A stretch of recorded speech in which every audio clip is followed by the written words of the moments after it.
Okay, let's get into this. You sent over a really fascinating a stack of sources. We're talking notes, articles, some legal documents. The whole collection. Yeah, and it maps out this incredible collision course between two completely different worlds. On one side, you have this very physical blue-collar life. And on the other, you've got the world of extreme, almost abstract corporate wealth. Exactly. And at the center of it all is one man, Frank Satowski. He's 52 years old, a UPS package car driver. And this guy is the definition of reliable. He's in what they call the circle of honor. I saw that in the notes. What does that mean again? It means he has driven for 25 years without a single accident. 25 years. Yeah. That's unbelievable. So he's basically the gold standard of a stable, working-class guy. His whole life is built on that stability, a perfectly planned road to retirement, and then it all gets fractured, instantly. By a single phone call. That's the hook, right? The invitation into chaos. The call is from his estranged daughter, Maggie. And they haven't spoken in, what, 3 years? 3 years of cold silence.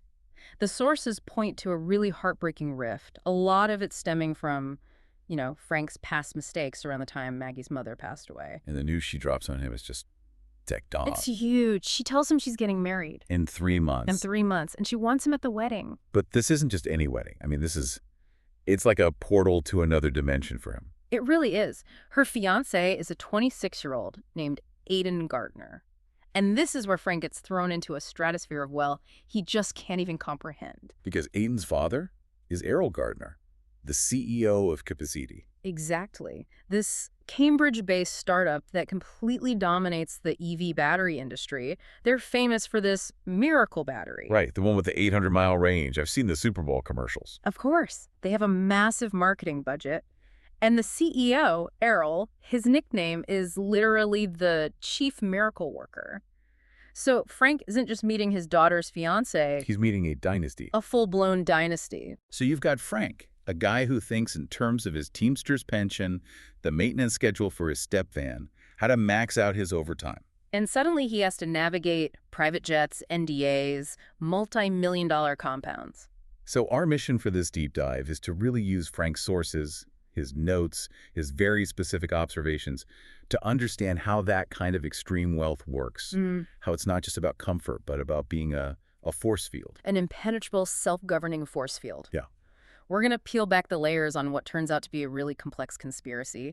Involves murder, corporate cover-ups. And at its core, the really heartbreaking story of a parent's denial when faced with a truth that's just unbearable. And that financial gap, that chasm between Frank and the Gardners, it colors everything, every single conversation. So let's start there. Section 1, reconciliation and red flags. Frank's world is so clear, so defined. It's built on hard work. He knows his numbers inside and out. He clears over $100,000 a year with overtime. Right. His Jeep is paid off. The mortgage is almost gone. He's maybe 3 years from early retirement with a solid union pension. It's a life built on literal sweat and mileage. He earned every bit of that stability. And then you look at Maggie's world, it's all about instantaneous elevation, passive acquisition. What do you mean? Well, when Frank visits her in Boston, he describes her apartment as dizzying and disorienting. It's in one of those huge glass towers basically floating over the city. Right. But here's the detail that just completely recalibrates the scale of the money. Aiden, who's supposedly just a young artist, he didn't rent the apartment. He bought it. He bought it as an investment property. To them, a home isn't shelter. It's an asset class. Aiden, at 26, is playing with millions. The idea of a mortgage or rent it's probably just not a concept he deals with. And when Frank finally meets him, this future son-in-law, the story they tell is, it feels almost too perfect, too curated. It's a little too neat. They met at a costume party. Dressed as Jim and Pam from The Office. Right. A perfect, relatable middle America story. Yeah. But Frank, he's a smart guy. He immediately clocks how fast it's all moving. Met on Halloween, engaged 6 months later, and the wedding is just 3 months after that. It just suggests an agenda, something moving way faster than, a normal human relationship. And Aiden's profession. He's a painter, teaches at Massart. Which his own father, Errol Gardner, the tech titan, apparently dismisses as a fruitless endeavor. So right away, there's this internal family hierarchy. Art is fine, it's tolerated, but the real value is in tech and business. Aiden is living in his father's shadow from the moment we meet him. But the first really tangible red flag, the first piece of physical evidence that something is deeply wrong here, It comes when Maggie pulls Frank aside. Yeah, she warns him. She tells him not to mention the bruises on Aiden's body. Dark, visible bruises. And her story is that he just got mugged. And Frank, who has spent 25 years observing people from the driver's seat of his truck, he sees the holes in that story immediately. A mugging is messy, it's chaotic. Right, and Maggie's story is anything but. She says it happened late at night, that Aiden fought the guy off. But they never filed a police report. Why not? Because, supposedly, Aiden wanted to catch an early flight home. And since he only uses Apple Pay, there was nothing for the mugger to steal and, conveniently, nothing for the police to trace. A perfect, clean little narrative. But Frank knows in the real world, you call the police after a violent assault. You just do. That ability to just bypass institutions, law enforcement, that's a huge tell. They use their own systems, private flights, Apple Pay, to just opt out of the normal processes. For them, the law seems optional. And at the same time, Maggie is running the same kind of damage control on her own history with Frank. He's really trying. He's trying to apologize, to talk through their past issues, his mistakes after her mother's death. But she just shuts down. Completely. Her line is, let's just wipe the slate clean. Which sounds nice, but her eagerness to avoid the past, it's suspicious. Especially since we learned he'd provided a false alibi for her for a previous crime. She's desperate to build this new, pristine life, and she can't risk contaminating it with old secrets. And that pressure cooker just explodes 3 days before the wedding. The Dawn Taggart envelope arrives. It's an anonymous photograph. Aiden at the wedding venue, Osprey Cove, with a girl who is definitely not Maggie. The girl is identified as Dawn Taggart. This is a huge test for Frank's denial. But Maggie is ready for it. She has an answer immediately. A very smooth, rehearsed-sounding answer. She explains Dawn was a girl Aiden used to date, and that she went missing last November. She even gives him the details, that she supposedly went for a hike in a state forest. It was in the local paper, the Hobbs Ferry Messenger. And crucially, she insists Aiden wasn't involved, that the photo is just a malicious attempt by a bitter local family to ruin the wedding. It's a brilliant deception, because she's layering it with facts Frank can verify. Exactly. She gives him the name of the paper, the fact of the missing persons report. She uses a verifiable partial truth to hide the much, much bigger lie. It makes her sound credible. And it forces Frank into this impossible choice. Either you trust your daughter and save this reconciliation, or you trust your gut and investigate. And while all this is bubbling up, Frank is obsessed with something else entirely. Contributing to the wedding. His financial contribution. It's everything to him. He calls it an investment in his daughter's future. It's about his pride. He has to show up and feel like he belongs, even if he can't match their money. So he does his homework like the meticulous guy he is. He looks up wedding costs. He finds that alcohol is usually the single biggest expense. For 300 guests, the online calculators say it'll be somewhere between $5,600 and $8,000. And he decides, I'm going to cover the whole thing, the full $8,000. Which leads to this excruciatingly awkward negotiation with Errol Gardner. Frank, full of pride, tells Errol he wants to pay the entire bar tab. And Errol is sort of amused by it. He jokes that his family drinks so much it'll bankrupt Frank. They compromise on exactly $8,000, not a penny more. Frank mails the check, and he feels this huge rush of dignity. But then Maggie calls him, and she delivers this one line that is just absolutely devastating. Money is relative, Dad. Compared to Errol Gardner, you don't have money. That's the one. Frank's $8,000 was a huge sacrifice. It represented years of saving, of hard work. To Errol Gardner, it's a rounding error. It's functionally invisible. And that's the chasm. Frank is operating from a position of functional invisibility from the start. So with all these red flags flying and the financial power structure made crystal clear, Frank has to go to the wedding. He has to enter the heart of the conflict. Which brings us to Section 2, the fortress, Osprey Cove, and corporate power. And Osprey Cove is so much more than a wedding venue. It's in Hobbs Ferry, New Hampshire. It used to be an old Lutheran overnight camp. But Errol Gardner bought it in 1999 and completely transformed it. It's now this private sanctuary for innovative thinkers, leaders, artists, and entrepreneurs. Or, as Frank quickly finds out, it's a place where Errol Gardner's rules are the only law that matters. The security is immediate. You feel it right away. The whole place is surrounded by a 10-foot fence. And he's met at the gate by the property manager, a man named Hugo, who's described as having this curious sing-song accent. And importantly, he's flanked by visible ex-military security. So these aren't just groundskeepers. These are trained operatives. This is a secure compound, and the rules inside are bizarre. Gardner Standard Time. Yes. All guests are required to set their watches forward by 15 minutes. That's not about efficiency. That's about ego. It's pure ego. It's a symbolic way for Errol to say, I run 15 minutes ahead of the competition. It's him literally trying to control time itself. But the most explicit tool of control, the thing that really traps him, is the privacy document. The 56-page privacy document. Every adult guest has to sign it. It's mandatory. They just call it the privacy doc. And this is where the money becomes a legal shield. Frank, being Frank, actually tries to read this dense, intimidating document. And he spots a few things. It says the agreement is binding on his heirs, executors, administrators, and assigns. Forever, basically. And he also notices the property isn't owned by Errol Gardner. It's owned by a shell company, Fountainhead 7, LLC. That is classic corporate insulation, a legal firewall. So if anything goes wrong, a lawsuit, a police investigation, Errol Gardner, the individual, is protected. Exactly. You'd have to sue this ghost company whose only asset is the property itself. It makes everything opaque and incredibly difficult. Frank is signing away his right to talk, and he's signing it over to a corporate phantom. And when he hesitates, when he pushes back. The pressure mounts. Hugo gets impatient. His sister Tammy gets impatient.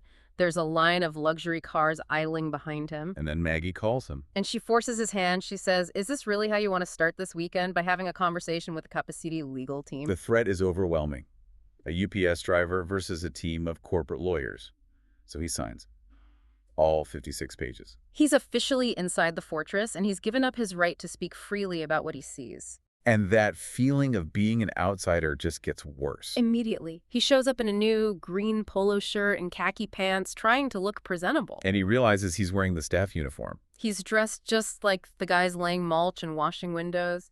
He visually matches the help, not the guests. It signals his place in their hierarchy. And Maggie just abandons him. She rushes off right away, claiming she has to deal with wedding stuff, some issue with a charter bus, but it leaves Frank feeling totally alone, anxious, unwanted. And then the messy reality of his own life, the thing he was trying to hide, shows up. His sister, Tammy, arrives with her foster child, Abigail Grimm.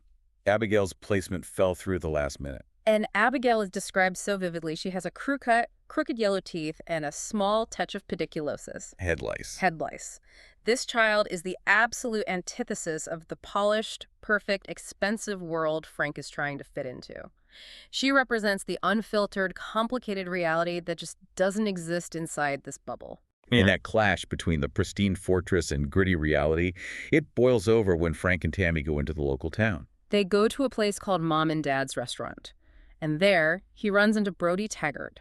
Don Taggart's uncle. He'd seen the engagement announcement in the Hops Ferry Messenger and recognized Frank's name. And the confrontation is just explosive. Brody is screaming. He accuses Aiden of getting Dawn pregnant and then killing her. He's yelling at Frank, "You're out of your fucking mind," for letting his daughter marry into this family. The pain of the local community just punctures that corporate bubble for a second. But only for a second. The community is compromised. The bartender steps in. Not to defend Aiden, but to defend the Gardner's money. He starts listing their charitable contributions. The new senior center, the ice skating rink, the library. The Gardners have strategically invested in Hops Ferry. They've bought loyalty. They've bought silence. The bartender says they get zero credit for all the good things they brought to our community. It's a Faustian bargain. The town gets stability and infrastructure, and in return, they look the other way. This whole public scene forces Errol's hand, though. Frank is summoned to the main lodge. He's brought before Errol and the family attorney, Jerry Levinson, to discuss the anonymous photograph. And this meeting isn't about finding the truth. It's about establishing the official narrative, a legal defense. It's a masterclass in control. Jerry, the lawyer, puts on latex gloves to handle the photo, treating it like a piece of biohazard evidence. Errol and Aiden immediately claim it's a fake. A crude Photoshop job done by the unhinged Taggart family to extort them. And to really sell it, to make it seem like they have nothing to hide, Errol pressures Aiden to confess the real timeline of that weekend. In front of everyone. In front of everyone. And Aiden says he spent the entire weekend, Dawn disappeared, November 3rd, with Maggie. At her old basement apartment on Talmadge Street in Boston. This is it. The official, concrete, mutually agreed upon alibi. It's designed to legally protect everyone involved. And Frank, who's just desperate for this wedding to work, for his daughter to be happy, he goes to Maggie privately. He needs to hear it from her. He needs her to look him in the eye and confirm it. And she does. She tells him Aiden has a beautiful, gentle soul, and that yes, they spent a perfect, quiet weekend together in her old apartment. The same apartment she used to call her prison cell. And Frank is forced to choose. He can either accept this story, or he can blow up his relationship with his daughter forever. And he chooses denial. He accepts the story. He's now fully enclosed within the fortress of their lies, both by the NDA he signed and by his own desperate need to believe his daughter. The groundwork is complete. They've neutralized him. But this is where Frank's investigation really begins. Not from the outside, but from within. This brings us to Section 3, unraveling the conspiracy. Dead ends and discoveries. He knows he's a prisoner inside a crime scene. And his first real lead comes from Gwendolyn, one of Aiden's old friends from art school. Frank overhears them having this really tense, quiet conversation outside Aiden's private studio on the compound. A studio which is already incredibly creepy. It has this metal spiral staircase that goes down into an old, abandoned 1954 fallout shelter. A ready-made bunker. Perfect for hiding things. And Gwen's warning to Frank is so direct, so chilling. She knows something is terribly wrong. She tells him that Aiden knows what she knows. And then she says, take your daughter and get the hell out of here. She is genuinely afraid. She can sense that something awful is happening here. She also mentions that it's strange Frank hasn't met Catherine Gardner, Aiden's mother, hinting that there's another layer of dysfunction being hidden away. And the very next morning, that implied threat becomes a deadly reality. Gwendolyn's body is found under the dock. Frank sees it. He describes her robe floating in the water, looking like the white-winged silhouette of an angel. It's a profound shock. And the corporate damage control machine kicks in instantly. It's terrifyingly efficient. Jerry Levinson, the lawyer, immediately starts shutting down anyone trying to record the scene. He points to a woman filming with her phone and loudly reminds her and everyone else that they all signed NDAs. Think about that. He is using a civil document, a 56-page contract, to suppress evidence in a potential homicide investigation. The police are called, but it's all managed. Hugo later tells Frank they minimized the disruption. And they have a story ready. The official conclusion is a drug overdose. They found xylazine in her suitcase. Which is an animal tranquilizer. Exactly. A detail just specific and sinister enough to be plausible. By planting that and pushing the overdose story, they get the local police to accept their narrative, and just like that, the second potential witness is neutralized. Frank is completely alone now, totally destabilized. So he calls the only person he trusts outside the fortress. Vicky, his hairdresser back home, she's his confidant. And she becomes the crucial voice of reason he needs to hear. And her insight is all psychological.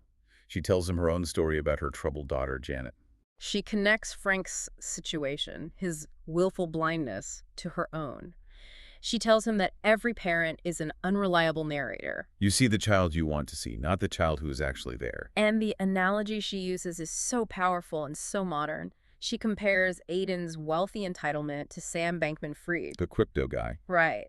And how his parents, these brilliant professors, just insisted their son was innocent. They were constitutionally incapable of seeing him clearly. And this conversation, it gives Frank the language for what he's been feeling. Willful blindness. He wants Maggie's love so badly that he's been suppressing the truth. And that realization crystallizes everything for him. His gut feeling becomes a conviction. He knows Aiden did something to Dawn and Gwendolyn, and he knows Errol is using his immense power to clean it all up. He finally understands he's trapped inside a system designed to make consequences disappear for the powerful. And then Maggie, who's still trying to manage him, trying to keep him calm before the wedding, she gives him what she thinks is the final proof of Aiden's innocence. She brings up the Don Taggart photograph again. And she points out the definitive technical flaw, the thing that proves it's a fake. In the photo, Aiden Gardner has two left hands. His right thumb is on the wrong side of his wrist. It's anatomically impossible. This is such a brilliant detail from the sources. It's the critical turning point in Frank's thinking. Because the photo is, without a doubt, a fake. It supports Aiden's alibi. But, and this is the huge twist, Frank immediately realizes that the Taggart family, a poor local grieving family, they wouldn't be capable of making a forgery this sophisticated. if they were going to frame Aiden, it would have been a crude, obvious fake. something easily dismissed. The fact that it's a sophisticated fake with a deliberate, embedded flaw that requires forensic-level attention to spot.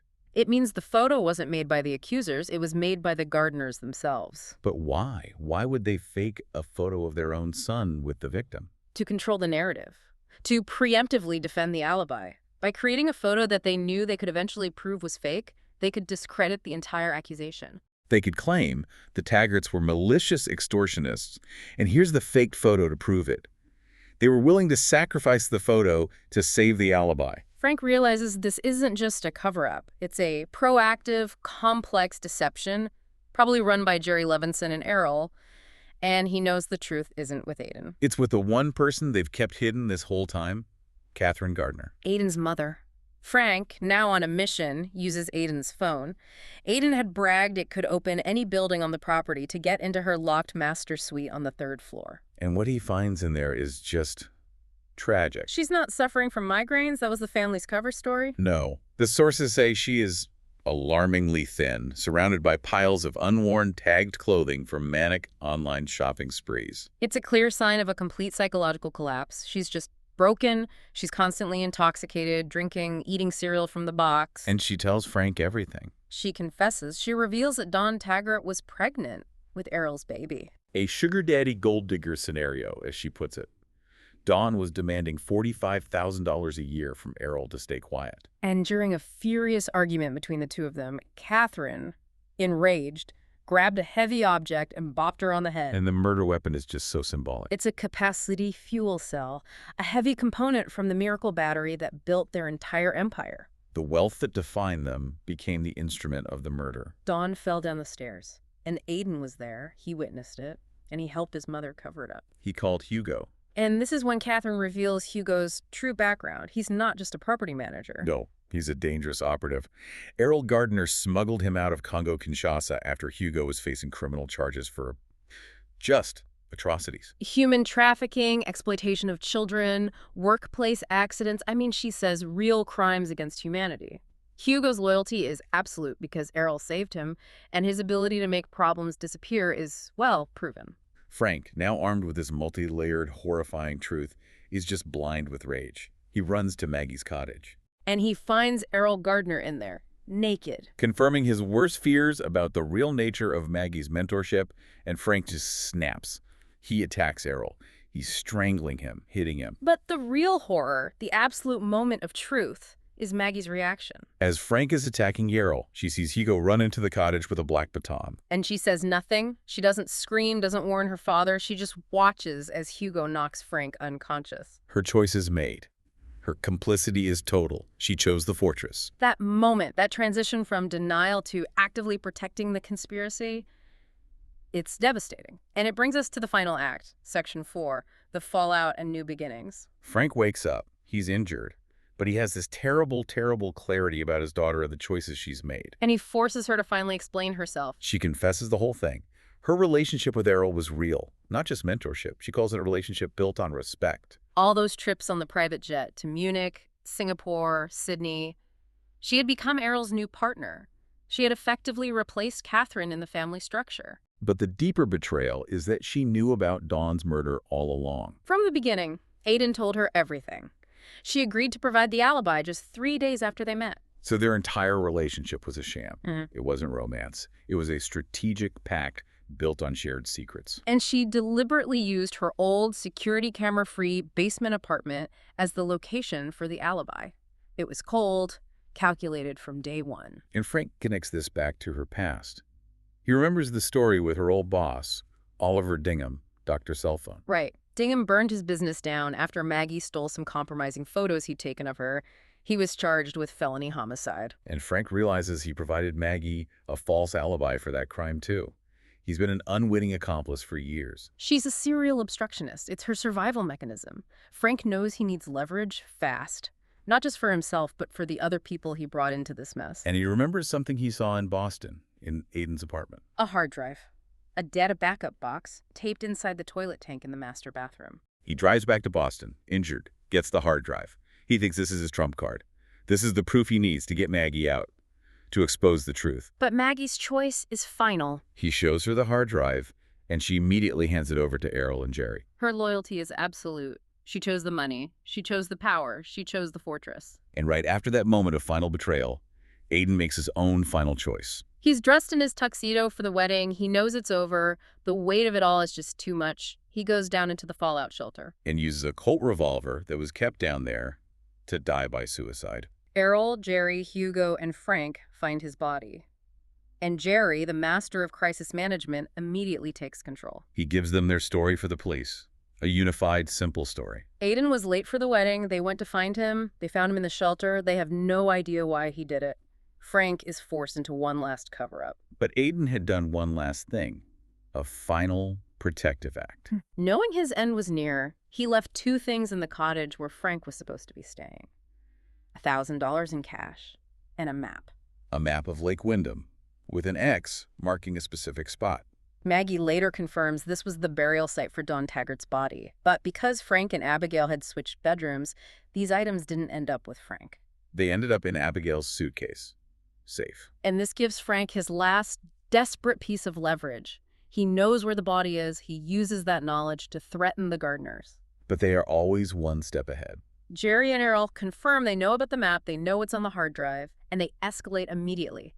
Errol had already warned Frank, by the time you get home, it will all be over, referring to Abigail. They confirm they have a plan in motion to neutralize her, this vulnerable foster child, if the map isn't handed over. So Frank, in his last conversation with them, calls his sister Tammy. He tells her to get out of the condo, to take Abigail and run. He trades the location of the body for the safety of the child. He chooses protection over justice. And the consequences of all this, they are a brutal lesson in power dynamics. The FBI eventually raids everyone and everything. Osprey Cove, the Boston apartment, Kappa City headquarters, Errol, Catherine, Jerry, Maggie, they're all arrested. But here's the force field in action. Only Maggie serves real time, 3 to 5 years for conspiracy to obstruct justice and accessory to murder. Errol and Jerry are out on millions of dollars in bail. Catherine gets sent to a fancy beachside rehab, framing her as mentally ill, not a criminal. Money dictates who pays. Maggie was a key player, but in the end, she was the most disposable one. And Frank's career is over. He has a heat stroke-induced crash during a heat wave, breaking his 26-year perfect record. But there's a small act of grace. Armando Costado, the CEO of UPS, who Frank met briefly at the wedding, he gently tipped the scales of the internal investigation. So Frank is put on paid leave through pension. His financial future is secure, but he can never drive again. His old life is gone. And in the aftermath, he finds a new purpose. He becomes the co-guardian of Abigail with his sister, Tammy. And Tammy, in a final ethically gray twist, she keeps the 1,000 shares of Kappa CD stock Errol gave her as a wedding gift. The tainted money remains. The compromise is permanent. But Frank uses his new life to heal. He and Abigail spend the summer exploring Pennsylvania, going to amusement parks, doing simple, normal things. And the whole story is just so beautifully and simply summarized in Abigail's school essay. Here are some fun facts about my father. It lists his accomplishments. Army vet, 1,000,000 miles for UPS, good at canoeing. All things earned through hard work and integrity. And the essay ends with the line, "And he is good at taking care of me." He lost his daughter to a world of cold calculation, but in protecting Abigail, he found himself again. It's an incredible story. It shows the lengths people will go to protect wealth, status, their children. Errol used everything from shell companies to international war criminals like Hugo. Maggie sacrificed her own father. And it makes you think about those moments we don't see. The sources say the hard drive showed that Errol guaranteed Aiden would show up to the pre-wedding dinner. He said, "I'll have Hugo talk to him." And now we have the full, terrifying context of who Hugo is, a man capable of anything. So given how fragile Aiden was, how reluctant he was, and that he killed himself just hours later, it raises a really chilling final question for you, the listener, to think about. What exactly did Hugo, the operative from Congo-Kinshasa, say or do to Aiden in that time between Frank's assault and the rehearsal dinner to force his compliance? The true horror might be in the methods of control used behind the secure walls of Osprey Cove. A profound and truly disturbing thought to end on. Thank you for joining us for this deep dive into Frank Satowski's painful journey. Until next time.